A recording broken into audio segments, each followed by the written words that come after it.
Okay, so I think I'm live. I would want to double check real quick to make sure that everything is working. So real quick, I am not streaming on.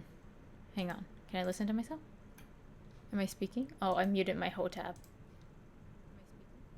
Okay, yeah. So looks like it's going well. Okay. Anyways, um, I am not on my usual streaming software. I'm on Streamlabs instead of OBS. One thing that is nice is that it seems like even if I uninstall Streamlabs, they keep all of their information anyways. And apart, like I don't know if it's because I have like a profile or something. Oh yeah, I do have a profile. Yeah, that makes sense. How do they know it's me? But yeah, I guess it just makes it convenient because I could just, if anything happens with OBS, I could just go immediately to Streamlabs. Um, wait, Stream Elements works on Streamlabs? Oh, I didn't know that. I mean, I guess that makes sense. I think they're connected. So I've been trying to stream the story for like the last two-ish days, I believe. I wanted to stream it like immediately when it first came out, but OBS wasn't working. And then like I tried restarting my computer, restarting OBS. Like I uninstalled everything, cleaned out all the data, tried that again, and it just wasn't working. And from what I could tell, it is only with IDV. I clicked on other games that I had, and they seem to be working. I haven't tested any Steam I haven't tested any Steam games, so I'm not sure if that is okay. But for the most part,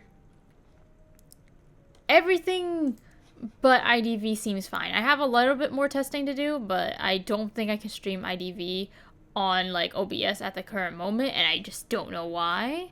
So we are just gonna use Stream Elements for the time being.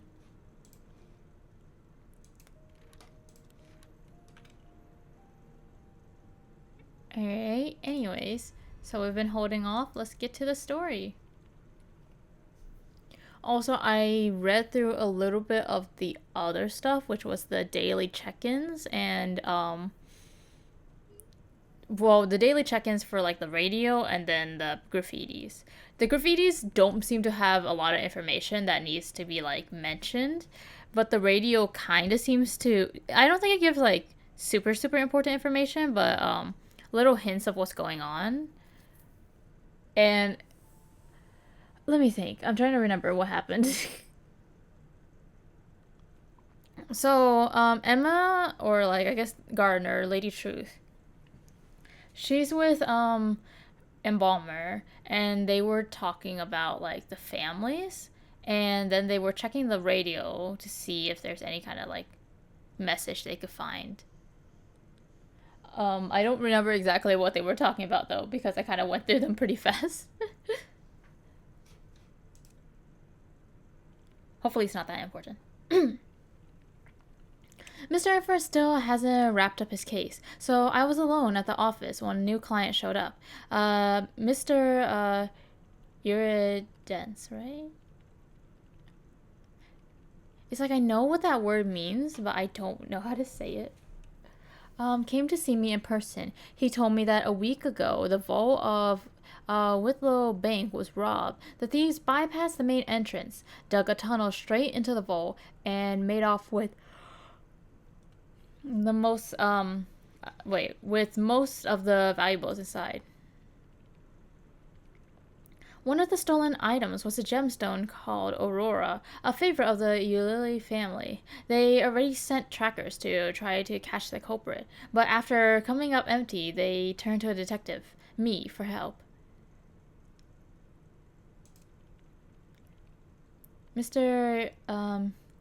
Iridence, right? How do you say that? Oh my god. Okay, if I'm gonna have to figure out how to say it if he's gonna be a main character. What the hell? You know, I remember hearing the word, kinda. Um, and like this may be like a weird source, but like from Simply Nailogical, like she would describe some of her nail polish as being like iridescent. So it's like it has to be iridescence, right? Iridescence. Oh, this is iridescence. Iridescence. Okay. Anyways, Mr. Iridescence wanted me to recover the gem as soon as possible, since it was supposed to be displayed at an upcoming exhibition. I didn't quite understand why they insisted on keeping things under wraps and handling the investigation themselves at first, but given how urgent the situation was, I decided to take the case. Mr. Iridescent and I set off for Whitlow Bank together. As soon as we entered the bank, I noticed a tall woman waiting at the front desk. She introduced herself as the bank manager. After greeting Mr. Iridescence, she didn't even bother to check my identification and led us through the layers of security doors into the heart of the vault, where she started recounting what happened that day. Inside, rows of built-in safes lined the wall, their metallic surface gleaming coldly at every corner. Unfortunately, the gaping hole in the floor and the many pried open safe made the place look like a disaster zone. Even with such loss, the manager still appears calm and professional. Her makeup was flawless. She wore a polite smile the whole time. Her necklace and bracelet matched in style and looked expensive, the gem rich in color. Her business suit was perfectly tailored, not a wrinkle in sight. This is the vault. Other than taking inventory, we haven't touched anything at the scene. On Monday morning, I opened the vault doors and saw this, a giant hole in the floor leading straight underground. Dozens of safes have been pried open, papers were scattered everywhere, and broken bricks and dirt littered the ground. We were about to call the police, but the Yelely family quickly sent this gentleman over to talk to us. I told them the Yuleli family wanted to keep this incident as quiet as possible. Absolutely no leaks. Of course, that's not a problem at all. The bank is just as eager as Mr. Iridescence to recover what was stolen. We'll do everything we can to help your investigation.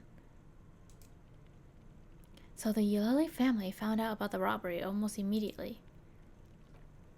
It's just that our auditors from the headquarters are coming in 5 days, and now this happened. The Yellow family will handle the coronation. That's a relief. Lady Truth, this way, please. Let's see. Have you figured out where the tunnel leads? We traced the tunnel's direction. If you go down the hole and walk about 30 meters, there's a fork. One branch leads to a storefront on the same block that was sold 3 months ago. The other connects to an abandoned train station. I already reported the situation with the shop to you. We're still checking the owner's detail. As for the station, from the blast marks and the debris, it looks like the debris, right? I swear to God, every time I see this word, I keep saying debris. It looks like the thieves accidentally blew it open while tunneling. We investigated a few times. There's nothing useful down there, just an old abandoned station.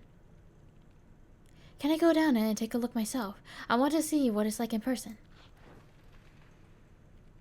After getting the manager's permission, I carefully climbed down the edge of the tunnel, feeling the chill of the stone through my gloves. A breeze brushed past me, and to my surprise, Mr. Iridescence jumped down as well, landing gracefully. You're coming too, Mr. Iridescence? Of course. Let me help you out. 2 heads are better than 1, right? Mr. Iridescence's cat was meowing excitedly at his side. Is it okay for you to bring the cat along? Don't worry. Snowball is very well behaved. If we left her behind, she would just sneak out to find us anyways. I squeezed Snowball's paw, and she let out a soft meow without pulling away. Welcome to the team. That makes 3 of us on this case. Let's get started and investigate the scene. Huh.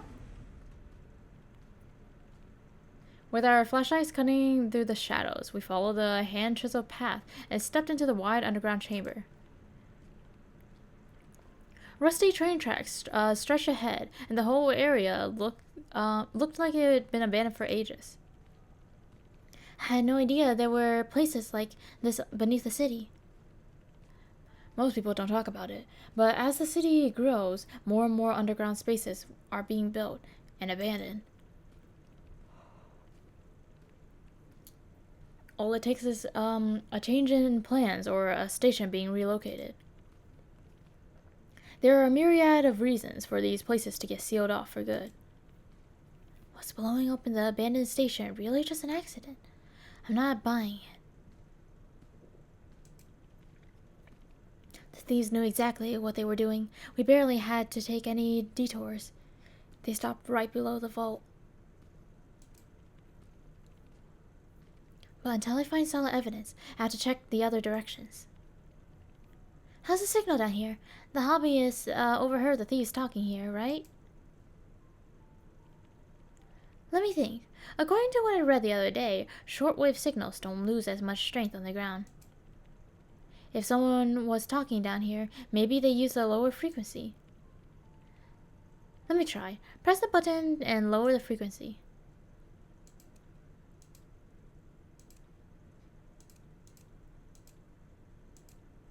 Hello?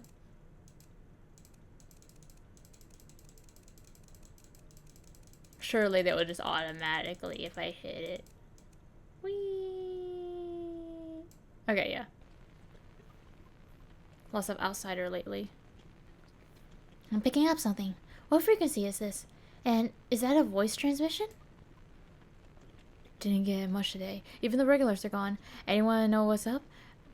Blame those spelunklers. Didn't some new faces come poking around a few days back? Better keep a low profile for now. I'm planning to check out oh, interesting. I think these are supposed like the slash ends.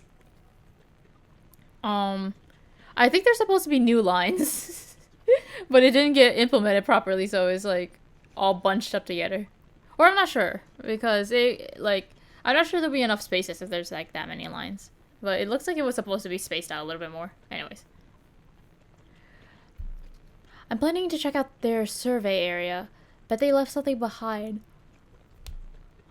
Bet they left something behind when they ran off. Even if it's just a few spare parts. It's payback for them messing with us. I'm near the station. They were prepared. No obvious traces. And anything valuable already been moved. People were chatting away on this channel, and suddenly one voice sounded really familiar. Plus, they mentioned the station, which matches exactly where we are right now. Holding my breath, I listened closely for clues in their conversation, following any detail I could catch. Underground, there aren't as many obstacles as above, so the open space made it easy to zero in on my target. When I finally saw a familiar yet unexpected face, I realized where I heard that voice before. Mr. Pastor, what are you doing here? Dressed like that? Mr. Pastor? Worn out pants that have clearly seen better days. Simple clothes with a bit of dust still clinging to them. Wearing headphones for picking up signals. Mr. Pastor was someone I met at Castle Zinada when Mr. Inference and I went to pay our respects. Back then, he was still a clergyman. Our investigation eventually revealed he was responsible for Zinada's death. When the truth came out, the trembling man found forgiveness in Zinada's last words. Huh. Wait, hang on. Gravekeeper, Pastor, IDV. Wait, is it?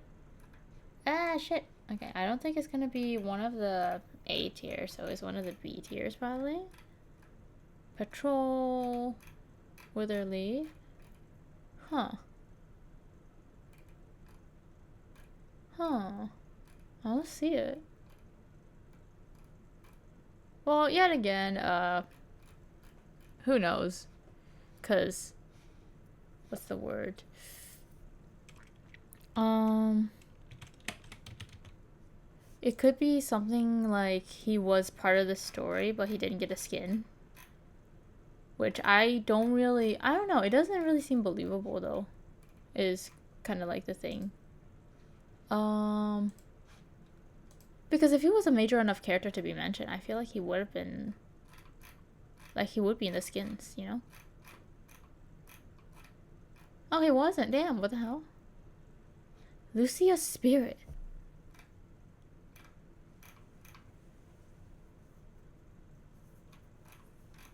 And then Danganronpa happened right after. Oh my god.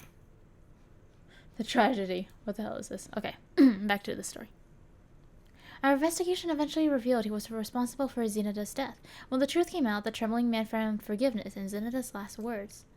But forgiveness from the dead can't erase the living's guilt.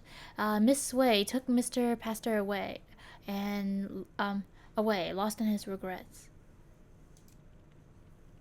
Mr. Pastor also saw me, just as surprised as I was. Lady Truth, what are you doing here? And with this gentleman? After we got over our initial shock, we caught each other up on what we were doing. I explained to Mr. Pastor why Mr. Iridescence and I were down in the tunnel. He told me he was here as a part of his atonement after being released on bail. This place is on the edge of society. Outcasts, opportunists, people running from something.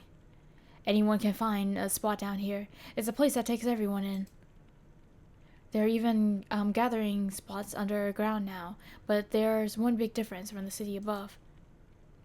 Most people don't want anyone knowing about their past, so everyone goes by code names.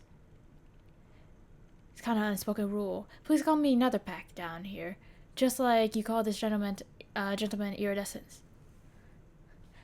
You know, I kind of find it funny that like their names changes a lot because like they all have code names. For example, like Deva and Azimir, they went by Tracing Light and what was it, Everlasting Dream, which I guess code names are just really popular in this storyline. But I cannot imagine taking it seriously. Just like someone comes up to me and they're like, "Yeah, I'm Tracing Light." Okay, you do you. I'm gonna get some water. My throat hurts. Ah! I should have prepared for the stream a little bit better, but you know, that's a unfortunate thing. Next stream will be better. Ah.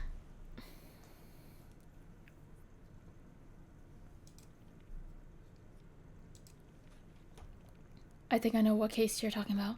Lately, it's been a hot topic in the underground world. Mr. Netherpack, do you have any leads on this?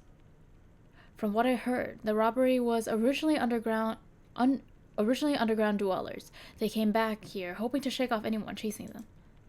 Some folks really admire the way they pulled it off and are happy to play dumb if outsiders ask. Others just want to stay out of trouble and don't bother asking questions. Down here, curiosity is sometimes more dangerous than the danger itself. Even if they're carrying loot worth enough to buy half the city. Sure, there might be people looking to double-cross them, but if you want to stop them, you have to act before they sell off the goods at the black market. The black market? Yeah, the black market, though most people here just call it the market. It's a huge underground trading hub, and there are also pretty big regulatory groups running things there. The leader of the group is big on order. Under his watch, violence is strictly forbidden in the market and surrounding areas. Space? Oh, I have to click with my mouse? Damn.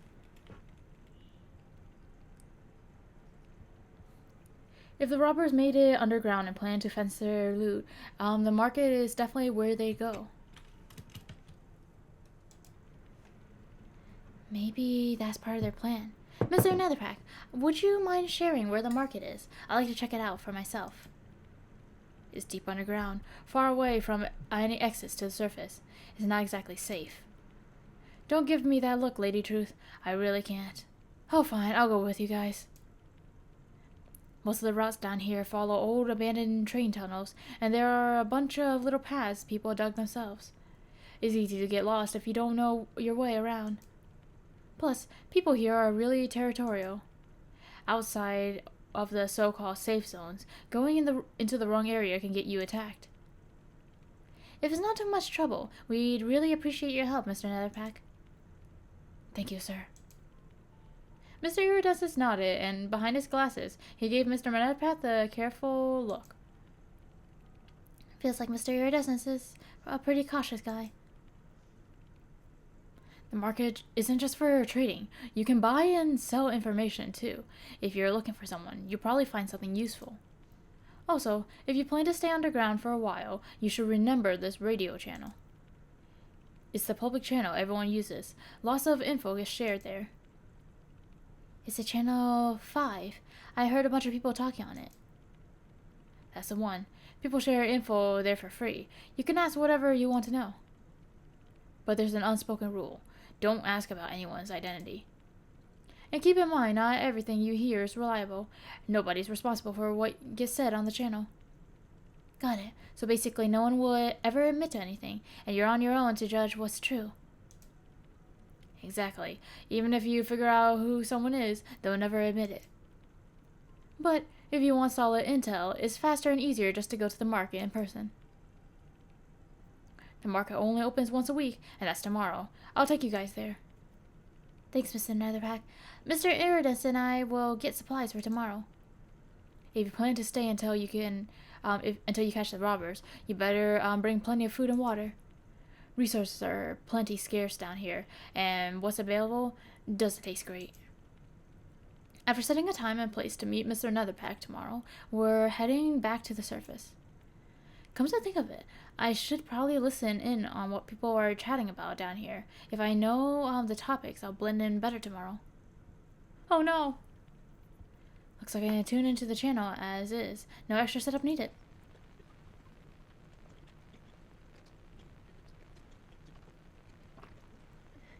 You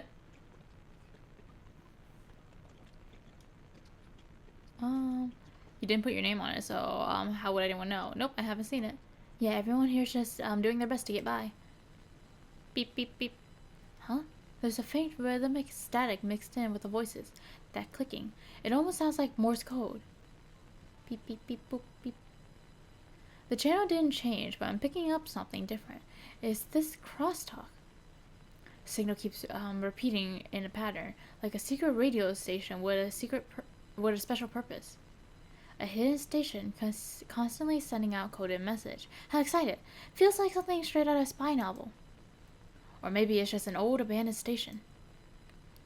If the circuitry still works, it'll just keep playing whatever was set up before, but no one's really listening anymore. That's possible too. After listening for a while, it's just the same nonsense code looping over and over. I guess Mr. Iridescence was right. Iridescence, whatever. Even if there's a secret message, without the key, there is no way to crack it. But isn't that why we're here? To find clues, recover what was stolen, and get the truth. I believe in you, Lady Truth. I'll do my best. For the rest of today, I'm going to check the scene again and see if I missed anything. The manager said the list of stolen items is finally ready. Took them long enough to make the list? For a bank, that seems a bit slow. Shouldn't they want to reassure clients and recover losses as soon as possible? I put my doubts aside and chatted idly with Mr. Iridescence as we headed from the tunnel back to the bank vault. The manager was already waiting for us, and as soon as she saw us, she hurried over. Where did you two go? And look at all that dust. I'll have someone bring you clean clothes. We got like this while investigating, but no need to trouble yourselves. We'll probably get dirty again anyways. Still, for a crime scene, this vault is spotless. The floor and walls are reinforced. Only heavy tools or explosive could break the built-in safes. Most safes are pried open. Some lockboxes are missing, and a few were carried off entirely. There's a large, perfectly placed hole in the center of the vault floor. Bloodstains!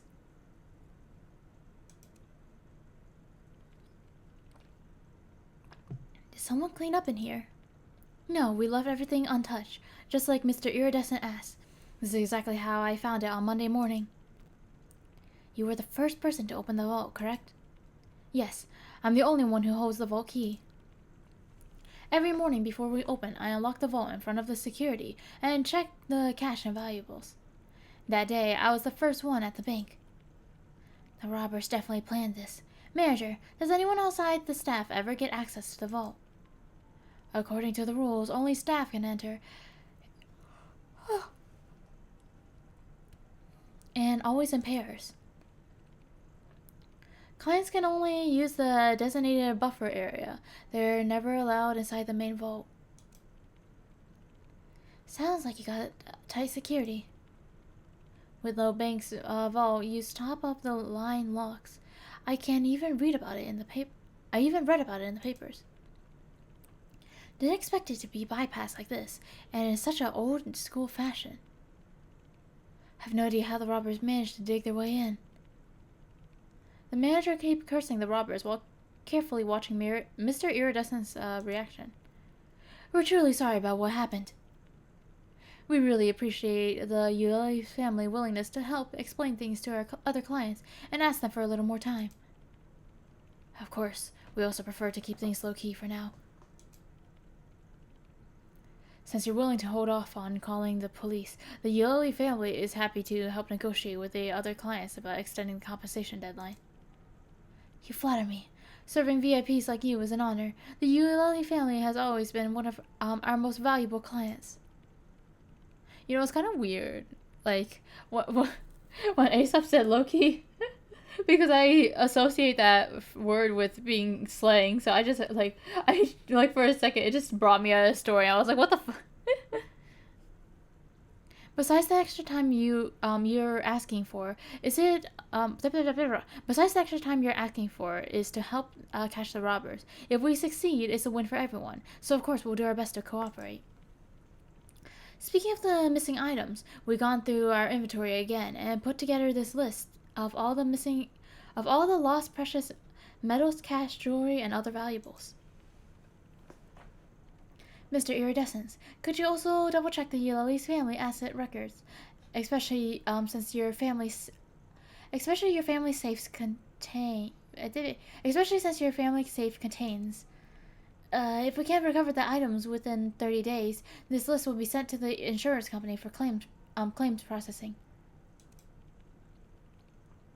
You don't need to include what was in that safe. Even if it's never found, the Eulalie family can handle the loss. Excuse me, could I take a look at that list too? The manager glances at Mr. Iridescence and, seeing he has no objection, handed the list over to me. List of stolen items. A detailed table list of missing items, cash, gold bars, jewelries, gemstones, and other paper contracts. It looks like even more when you see it all written out. I did a quick mental calculation of the valuables, of the value of the antiques and collectibles. Yikes, that's a fortune. With all that cash and gold, you could easily buy and rebuild a dozen detective agencies. Someone just delivered a letter for you, Mr. Iridescence. Also, we tracked down the person who called the police during the incident. They're on their way. Coming here. Here I am. No need to rush. You're looking for me?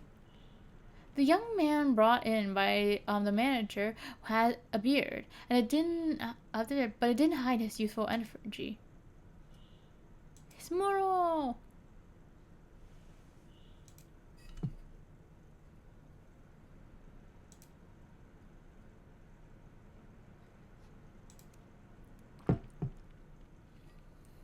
About that night, the Eulalie family had already asked me about it a bunch of times. You're a detective hired by the bank? Or did Eulalie bring in some new people to investigate? Don't worry about that. Just tell these two everything you know from start to finish. Alright. No need to get worked up, miss. I'll talk. Honestly, it's nothing too strange. I'm a story buff. I love listening to stories on the radio with friends. Last Friday night, I turned on the radio like usual, but I heard someone whispering about almost digging something up, and the sound of shovels scraping. At first, I thought it was a new radio drama, but after a while, they still weren't getting to the point. It was just a digging noise. Then someone shouted, according to the floor plan, we are only 2 meters from the vault. It sounded like a real robbery in process. I started wondering if someone was playing a prank. There are always a few jokesters who like to broadcast weird stuff on public channels. But these people were talking about explosives, how to split the loot, and even where to sell the goods. Everything sounded way too real. I got worried, you know? What if it was all true? So in the end, I called the police. But the cops didn't buy it at all. They just circled the bank a couple times, then scolded me for wasting their time. Were there multiple robbers? Could you be sure it was more than one person? Not totally sure, but on the radio I definitely heard at least 3 distinct voices. I listen to this stuff all the time. I wouldn't mix them up. If I'm right, it was two men and one woman. I wonder if it's hermit, gravekeeper, and doctor. That's a really helpful clue. Thank you. Also, do you remember what frequency you were listening to at the time? Frequency overlap doesn't have much to do with the original channel. But I was tuned to 7.4 megahertz. People on that channel tell some great stories. You should tune in if you get the chance. Thanks, I'll give it a listen sometimes. But right now, solving the case is the priority. Mr. Iridescence, have you finished reading the letter? It's an update from the Eulalie family's investigators. Lady Truth, you should take a look too. Seems like we got some new leads. Investigation shows that the tunnel ends at a private shop on the same street. The previous owner transferred it 3 months ago to poor business. Frank Dawson purchased it and is the current owner. Do we have any more info on this Frank Dawson? Digging a tunnel like this is a huge project. There's no way the owner didn't know what was going on. But given how the robbers were, how careful the robbers were, maybe Frank Dawson is just a fake identity. It doesn't seem like a made-up name just for buying property. Frank Dawson is a real person. He's an athlete, won several big tracks and field competitions 2 years ago, and was considered very promising. Unfortunately, his performance dropped off a cliff last year, and he quickly faded from the spotlight. And then?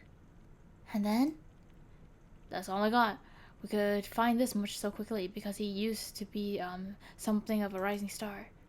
After his results tanked, he was also reported to have multiple conflicts with his club and teammates. He officially left the team at the start of this year. Since then, Frank Dawson hasn't competed in any public events. He's been out of the public eye for a while now. No reporters are following him, so it's hard to track his recent activities. With so many real-world connections, it doesn't seem like a fake identity. Wait, I want to check to make sure my Twitch is still working. Because I do remember there were times where my internet, or not my internet, but my thing cuts off, and then I'll lose a little bit of data. And I'm kind of like scared of that happening. I need to fix my OBS, and I'll probably play more Steam games. I'll keep like stream elements for IDV, I guess, and just like switch it in whenever like OBS is not working. I shouldn't really be so paranoid. It doesn't happen so often that it's like a big issue, but I always get like scared, you know? I'm not sure you guys can hear me because I'm away from my microphone. But I have like extreme paranoia that one day I'm just gonna lose a bunch of data and like things. I have like a lot of things I would like to talk about in that regards. I've been so like, I don't know, existentially crisis.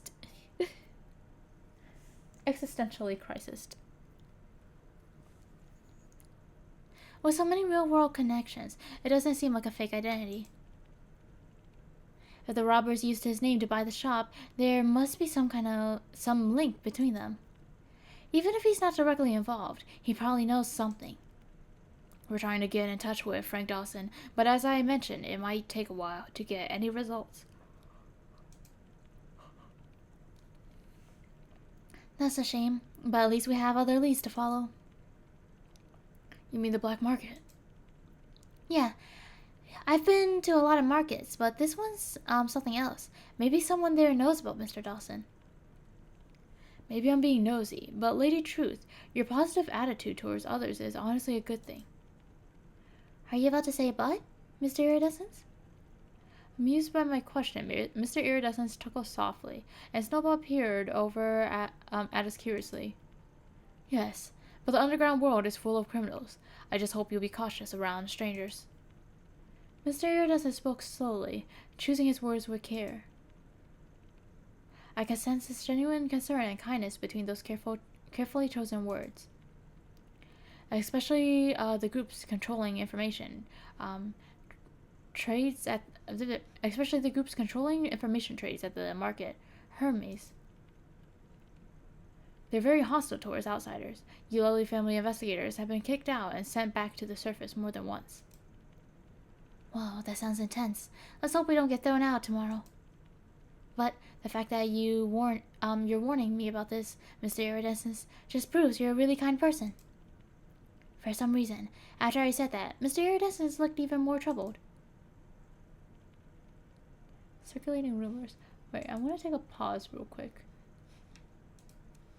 Yay!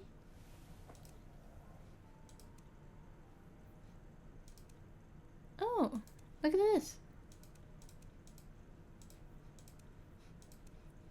Oh, we don't actually get to look at them.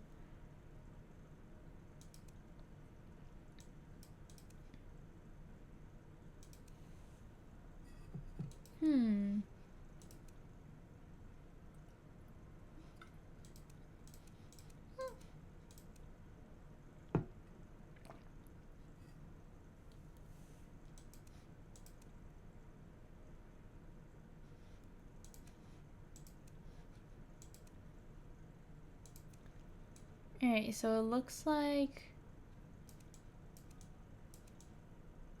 I don't know how many chapters we're gonna have. Or not like chapters, but I don't know how many we can do like in this one run.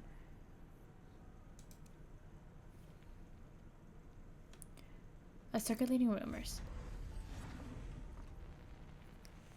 Let's talk about today's story.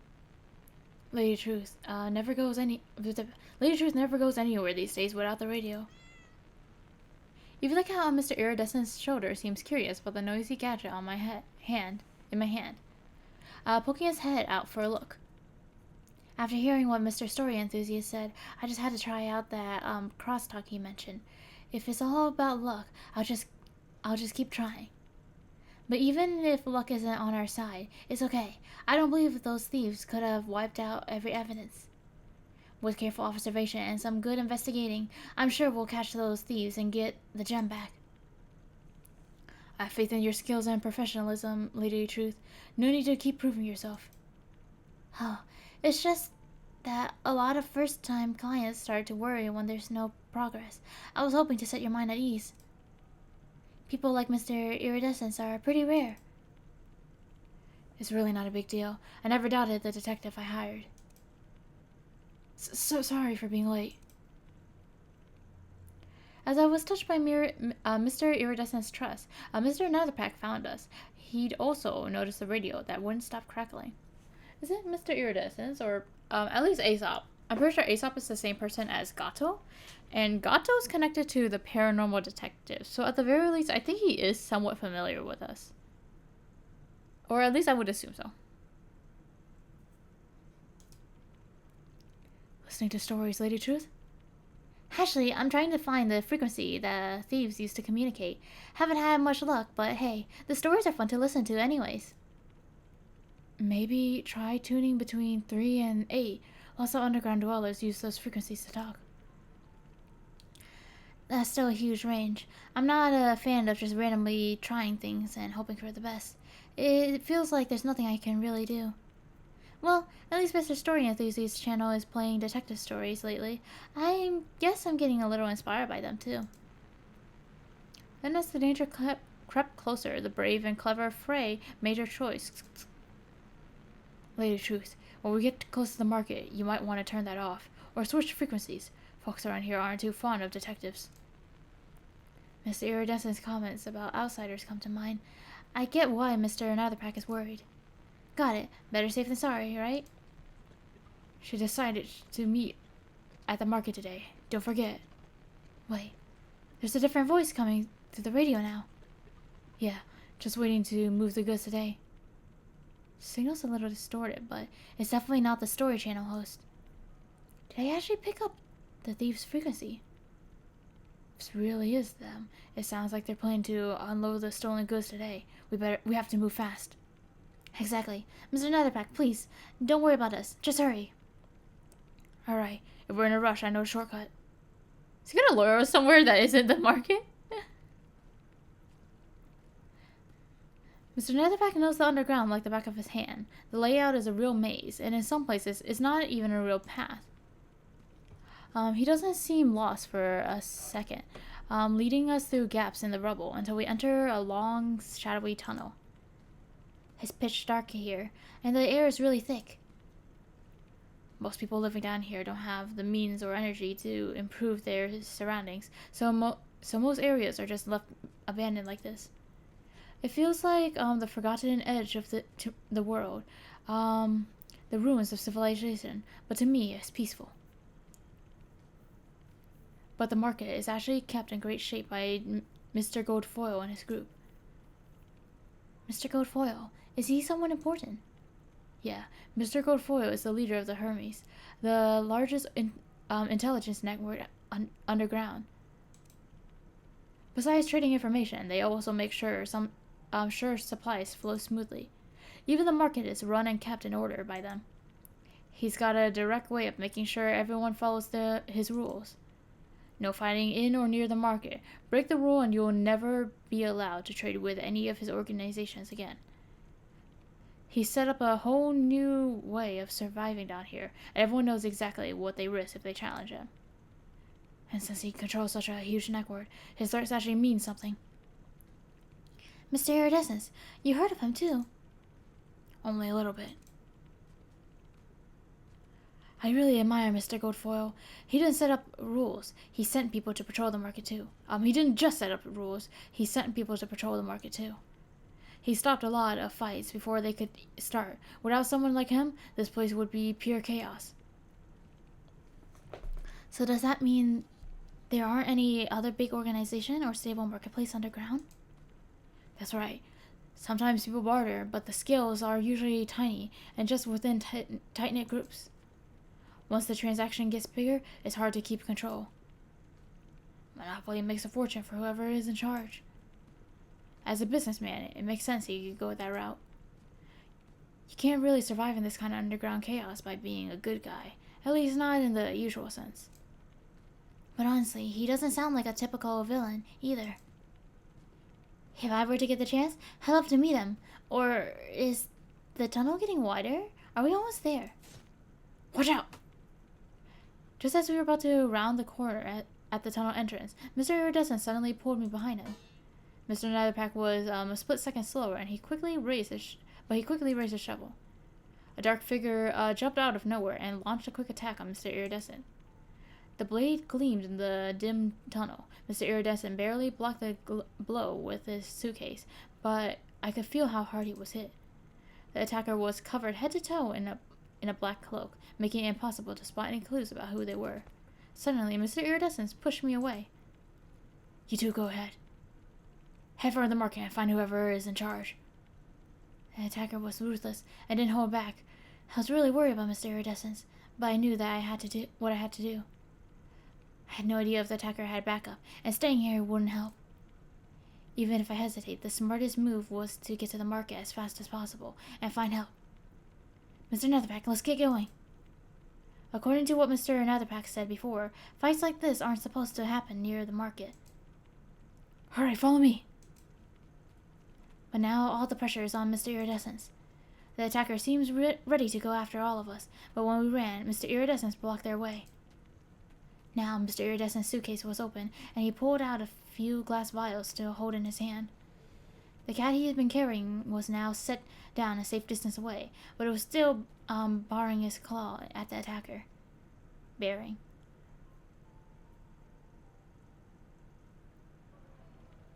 We finally made it!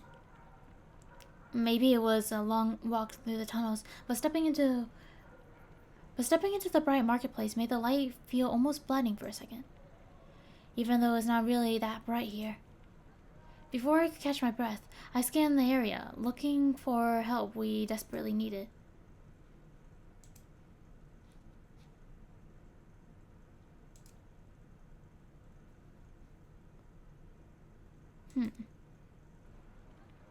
I could feel people watching us, but it is unimportant. I found what I needed. Excuse me, sir. There was an attack outside the market. Our friend stayed behind to cover us, and is still fighting the attacker. The tall guard turned slowly, his heavy weapon scraping against the ground with a chilling sound. What made me relax a little was that he didn't question my story at all. Where is it? It's this way. Please follow me. So all things considered, Lady Truth, your side of things went pretty smoothly. It wasn't much, really. Luckily, as soon as the attacker saw the guard, they ran off. I was so worried that if I had been any later, your wounds might have been worse. Letting a client cover our retreat is the detective's failure, and if you got hurt because of that, it was my choice. I hired a detective, not a bodyguard.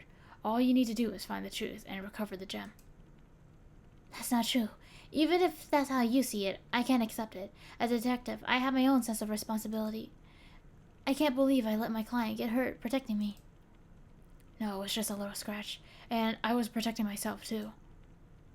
That's not how I see it, I protest silently. But even though we haven't known each other long, it's clear Mr. Iridescence is stubborn. People like him aren't easy to persuade with words. I decided not to argue with him. It doesn't matter. There are more important things to focus on now. Excuse me, sir. Is there a doctor here? My friend is injured and needs medical attention. Come with me. The guard led us through the market, and it was only then I finally had a chance to look around. Most of the stalls were put together with whatever was on hand. A table here, a blanket spread out there, and business was up and running. At first glance, it didn't seem much different from any regular flea market. The biggest difference was that both vendors and shoppers were bundled up tight, making sure not to reveal anything personal. Their conversation was quick and hushed, and they all seemed completely indifferent to everything around them. They were deliberately ignoring me and Mr. Iridescence, but they kept sneaking glances at Mr. Netherpack. Is it because of how we're dressed?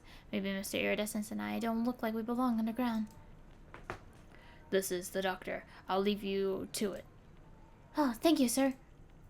I snapped out of my thoughts, waved goodbye as the guard left, and turned to meet the doctor's gaze. She was leaning against the table, toying with a syringe. The syringe looked sharp, probably her tool of choice. She smiled gently. Her dark makeup gave her a slightly distant, intimidating aura. Her hat and clothes were a fine fabric, with barely a scratch or stain on them. Huh? Weird. Why does this doctor look familiar? Have we met somewhere before? Yeah! It's from the same, what's it called? Essence that Composer is from. His shop skin.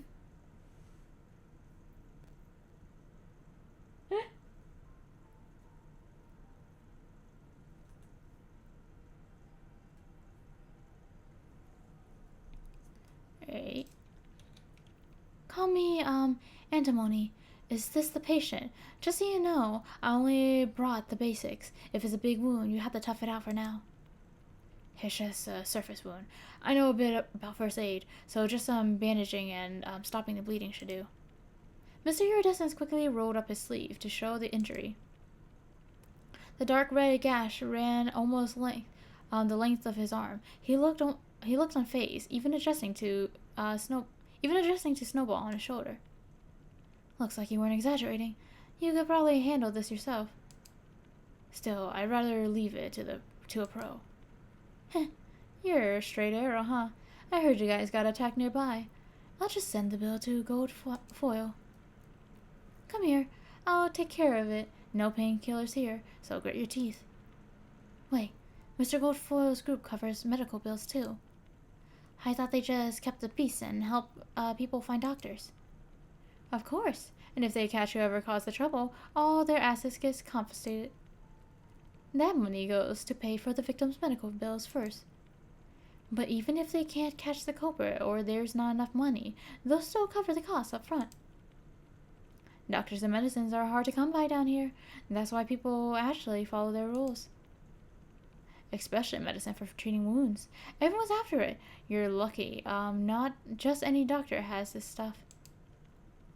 So, Miss, Antimony, you must be pretty busy as a doctor here, right? You could say that. There aren't many doctors around who are both skilled and trustworthy, and Hermes even brings patients straight to me sometimes. There's never really a slow day, but I won't cut into my own rest time. If someone's unlucky with their timing, they'll just have to wait. With medical resources so tight down here, maybe I could ask Antimony about a lead before checking the real intel brokers. Okay, bloodstains. That's gonna be. The only one who could have left blood in the vault are the robbers. Maybe they fought amongst themselves, or someone got hurt by accident. Could be the rubble. A lot of things are broken, you know? But judging by the blood left behind, it wasn't a little scrape you could ignore. Miss Antimony, have you treated anyone with heavy blood loss in the past week? That happens all the time around here. If you're trying to track someone down, don't waste your time looking for shortcuts. Just buy the info from Gold Foil. Judging by your friend's style, money's not a problem. At least if you pay Gold Foil, you know the info's legit. After all, no patient wants to get patched up just to be sold off by their doctor, right? Sometimes hiring a third party really is the easiest way. Ah, I get it. So, how do we get in touch with Mr. Goldfoil or his group? You know his name and came here today, but you don't know where he is. The most eye-catching building. I followed Miss Antimony's finger and saw a neat, well-lit building. It looked like it used to be a ticket booth, but now it's a front desk. Now the front desk was covered in stacks of documents. A tall man was sitting inside, looking sharp and perfectly at ease. Even from a distance, he seems to notice me staring. Looked up slightly and met my gaze.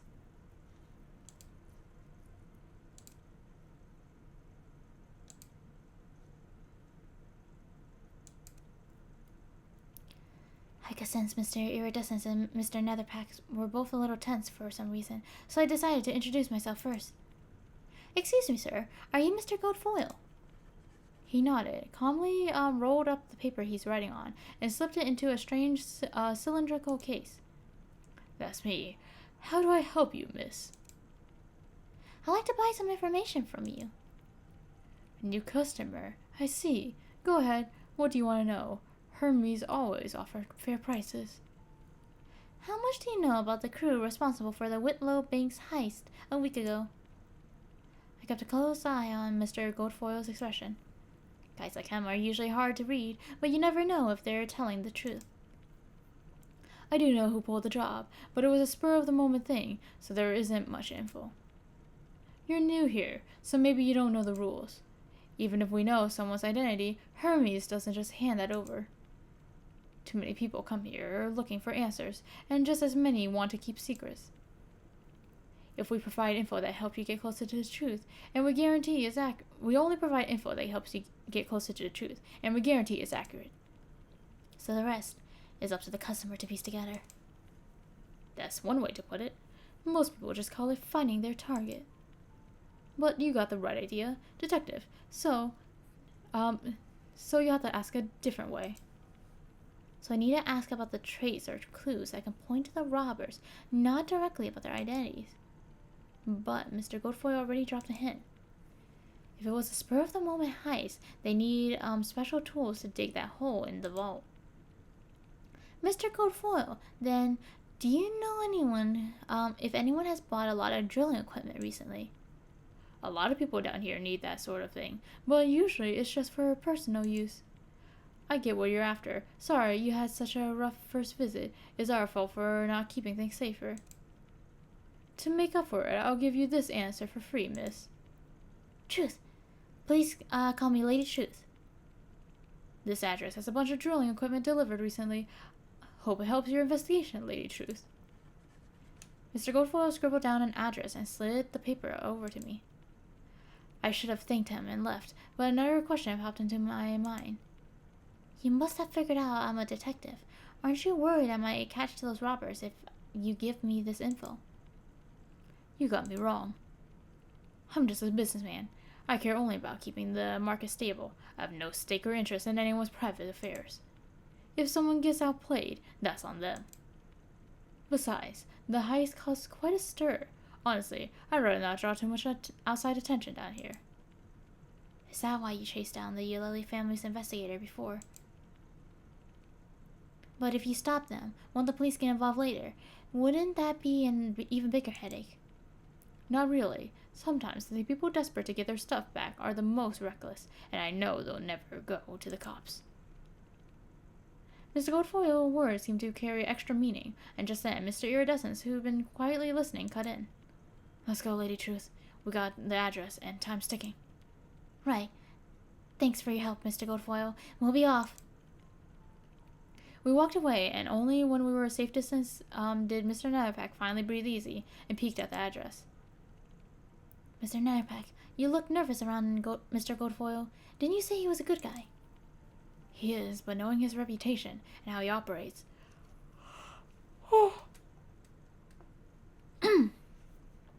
it's hard not to get a little anxious. I know this address. Wait, is this someone famous? I thought it'd be a secret hideout you have to hunt for. Well, he's pretty well known. The guy lives here is a bit rogue. He only steals things that interest him, if just for the challenge. He does whatever he wants. Hard to pin down. I run into him a few times since he lives nearby. He's a real wild card. If he's in a good mood, he's easy to deal with. I'll take you to him. Is it gonna be forward? Lost of the Underground. Even though Mr. Netherpack offered to lead the way, we lingered in the market a bit longer, hoping to spot any of the robbers rumored to mingle with the crowd to make a deal. Unfortunately, even after the time the robbers were supposed to show up has passed, we didn't see anyone who looked like they were fencing stolen goods. Looks like we'll have to track down the robbers some other way. Hopefully they have the chance to sell. Hopefully they haven't had the chance to sell off the gem yet. You're still up and about with those injuries. I'm about to call it a day myself. Except for Miss Antimony, who stopped to say goodbye. Nobody else bothered to talk to us the whole time. With nothing to show for our efforts, we asked Mr. Netherpack to lead us to the address Mr. Goldfoil had given us. So this is where the thief Shadowbind lives. Yeah, but it looks like he's not home. It's going to be tricky. You're looking for Shadowbind? A woman's voice suddenly cuts into our conversation. I was spooked a little and looked over. Standing in the shadows, just out of the light, was a woman bundled from head to toe. Yes, and you are? Oh, so she's one of the thieves. Melly!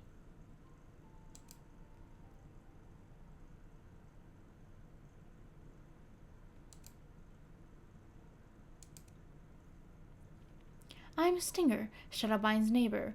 What he's got himself into this time. So many people coming around looking for him. So people come looking for Shadowbind a lot. Did somebody call him away again?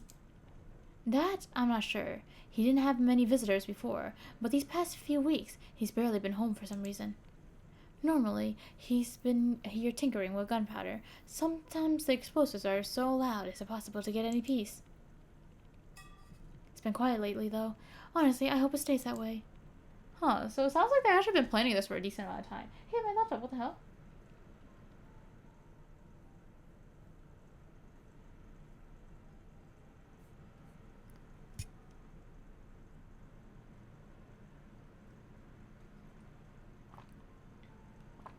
Did you make an appointment with him? I remember he said if anyone came looking, they could just open that box. That box on the table? Isn't it kind of rude to mess with someone's stuff when they're not home? You folks are from the surface, right? Shadowmine must have really stirred things up if you come all the way here for him. These are, there aren't that many rules down here. If the owner isn't around, it's fair game. Even if there is an owner, well, why not?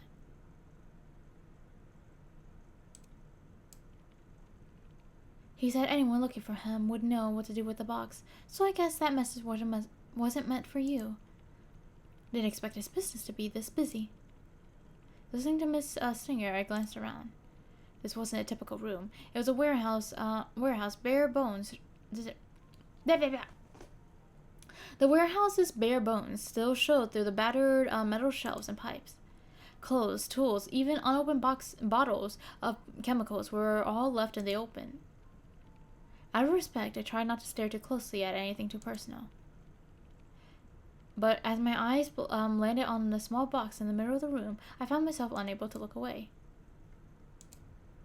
Safe deposit box. Hey, wait a minute. Medicine bottles. An open safe. Safe that had been pried open, now empty. Again, looks strangely familiar.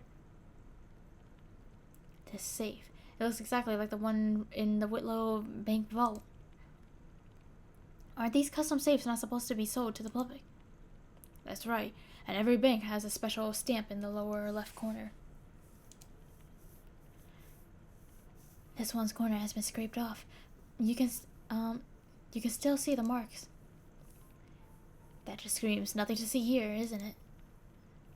So, does that mean this box is actually... Looks like you really are the ones Shadowbinder was expecting. Well, I'll leave you to it. The rest is your problem. Miss Stinger didn't seem interested in our conversation. Seeing us gathered around the safe, she quietly slipped over the rusty iron door, ready to leave. Over to. That's how most folks are around here. Keep your distance. Don't get too curious. Sometimes knowing too much just gets you in trouble. My mind was bubbling with questions.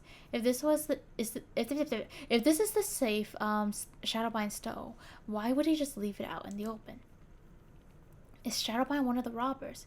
If he could open the safe, why leave it behind? And what is with that inviting message? But right now, I want answers.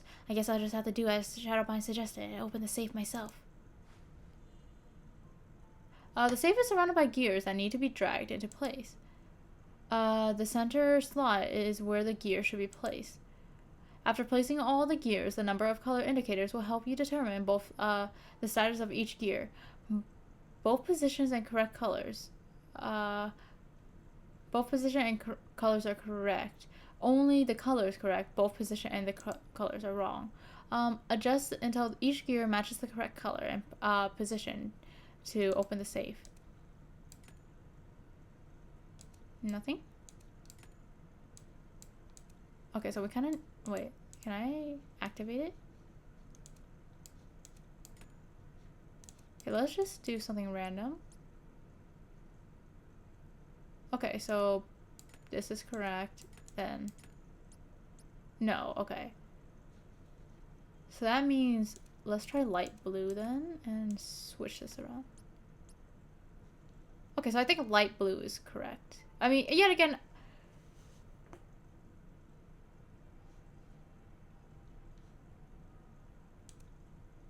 Yet again, red isn't... Wait, I did this exact same pattern. Okay, so let's do light blue here, dark blue here. Okay, there we go! Well, that was easy. Finally got it open. Wait, what? The lid cracked open with... Cracked open. Just a silver and a wisp of smoke started drifting out. Before I could even react, the smoke thickened rapidly, billowing out of the safe like there was no end to it. Is this a trap, or... I immediately covered my mouth and nose, yanking Mr. Iridus and Mr. Netherpack back to get us out of the smoke. Even though I didn't feel anything strange after breathing it in, I wasn't about to let my guard down. Heh, didn't think you'd crack it that fast. The smoke spread in seconds, filling up most of the room. Through the swirling haze, someone spoke up with a cheerful, unfamiliar voice. Are you Mr. Shadowbine? Not bad. Nope, this smoke is way too thick. We can't talk in here. The figure grabbed something and started fanning wildly. I doubt it would help very much, but luckily the smoke mechanism inside the safe seemed to have stopped. No more smoke poured out of the... No more smoke... What does that happen? Oh my fucking god! I'm struggling so bad right now. What the hell?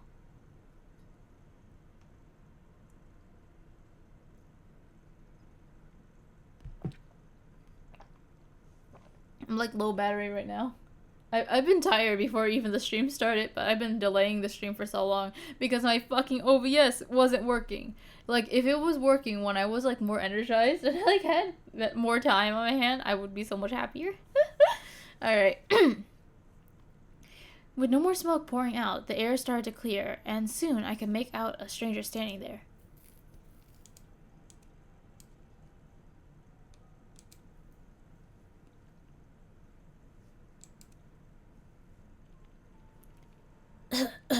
Man, that was rough. I can finally breathe again. My throat is killing me. Didn't you set up this trap yourself? And wait, were you just watching us open the safe? Hey, don't blame me. I just got back and happened to catch you solving the puzzle. I left. How could I interrupt such a moment? Brilliant technique. You're full of surprises, new friends. That lockpicking style. It doesn't look like the police, and definitely not a thief's usual tricks. Who are you people? I knew leaving the safe here would bring about something interesting.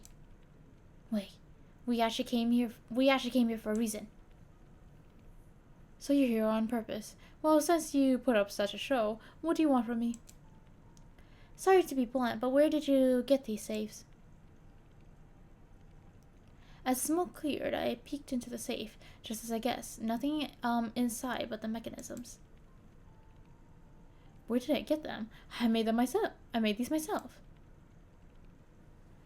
How do you like them? The lock got both style and skill, right?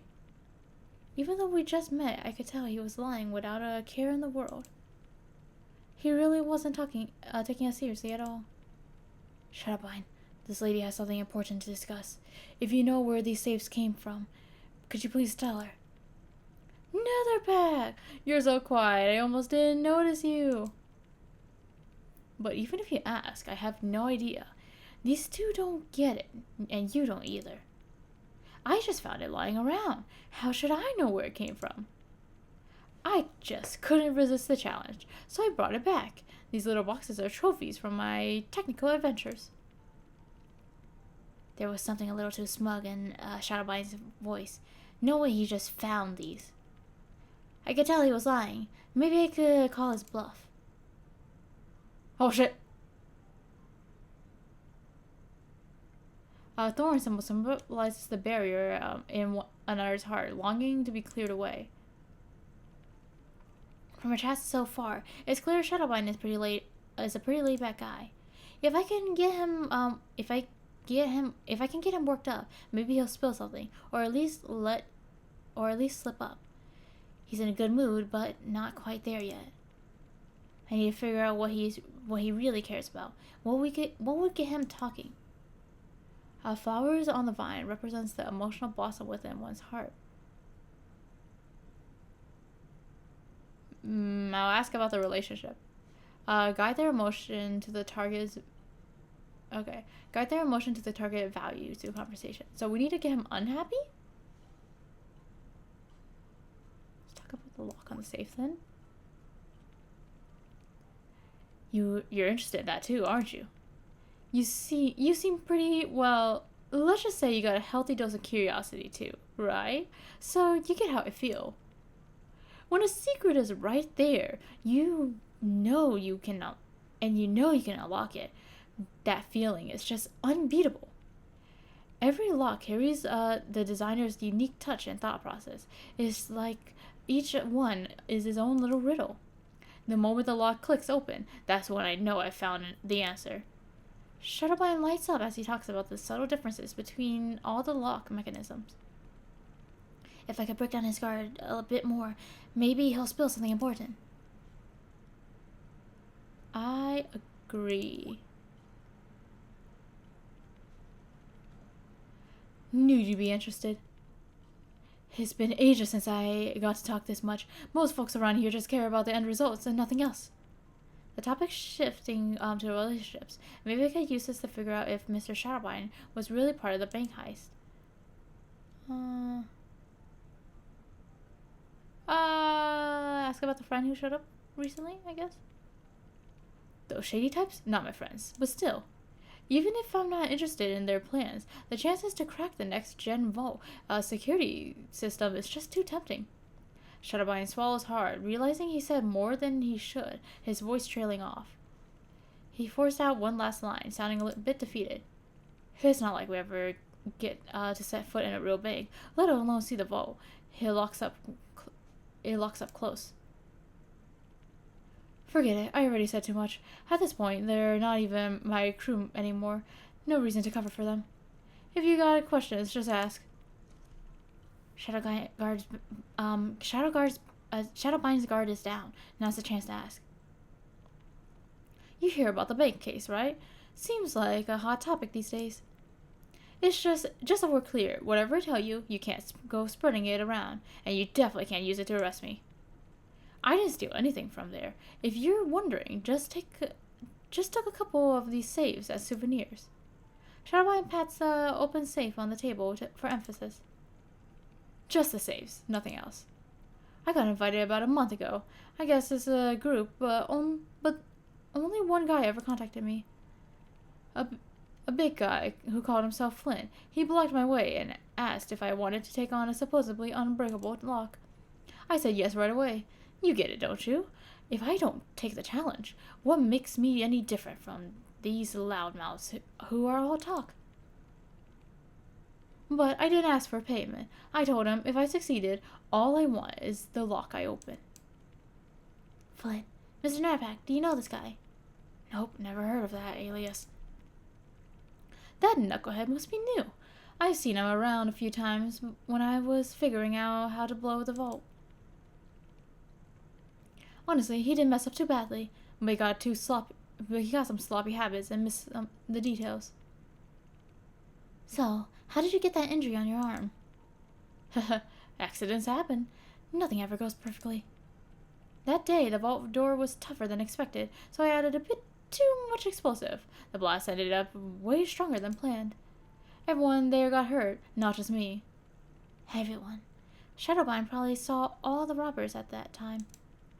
But looks like this is as far as he'll go.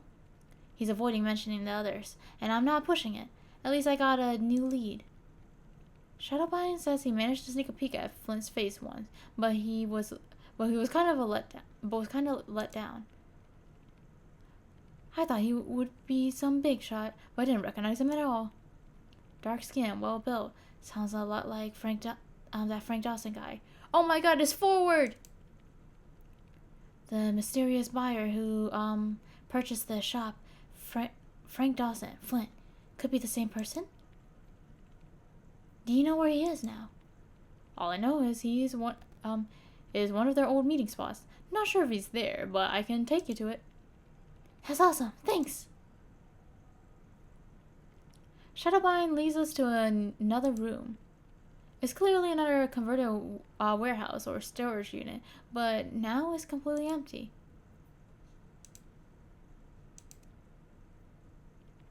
Maybe it's the atmosphere as we walk together, but Shadowbine actually seems a little fired up, like he's on our side. Weird. He cleaned up so well this time.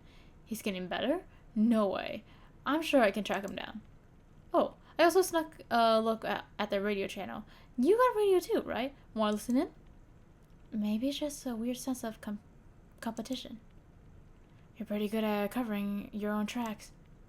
Thanks. Yeah, I have to stay sharp to get around here. See? Comes in handy. Let's see. They use frequency 6.6, I think. Shutterbind quickly turns the dial, and the static fades until we hear broken voices on the radio. Is this better now? Don't get impatient. I'm trying to help you. Someone's after you. If you don't hide better, all your hard work these past months will be for naught. Is that what you want? No, definitely not. Then keep your stuff close. Aren't you good at running? Just leave those pursuers in the dust. Next, head south. I stashed some supplies near the station. Grab them and keep moving. The station. Could that be where we first came from? Came down from the bank. Yeah, there are tons of tunnels branching out from there. It's a busy location. When they say the station, it most likely means that spot. So that means at least one of the robbers is probably nearby. If we hurry, we might be able to catch them. Are you sure that voice was Flint? Hard to say. The signal's pretty bad underground. Sounds a lot like him, though. You guys starting a chase? I'll sit this one out. Cardio's not really my thing. Good luck. And hey, if you catch Flint, don't mention my name, okay? Chapter ended. Alright, and that's where the story ends for now. Yeah, it is forward. So now we have everyone's identity except for the lady. Oh, I could have done. Yeah, so I don't think the lady is gonna be alimony because we still have like a missing person. It's gonna be someone from the Essence though. You know what'd be funny? What if it's the bank manager? She's in on it. I don't have any like clues to like point me to it though. Like currently we don't really have any clues. Okay, so I think I turned my thing invisible so I don't get invited while I do the story. So we're gonna appear online. And double checking to make sure I did that. Okay, yeah. Now we're gonna go look into the Essence and just see who the characters are. Until... So we're missing a character, but it's not here. Or they're not here, from what it looks like. It could go any way. It could be an old character. Oh yeah, that's right. So... We've done this. So this is all checked out. But we haven't read this. And this is like an old story. Like, this is one of the first Truth and Inference stories from what I know. So we can read through that. We have been, let me see, the recently obtained. Yay. Okay, we're gonna get rid of that now. So everything should be cleared out. We can do the apocryphal ropes.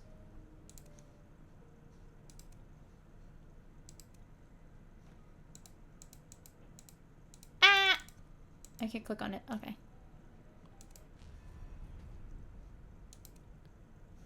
I don't know if I'm gonna do it tonight, or like today, because I have been reading for quite a bit, and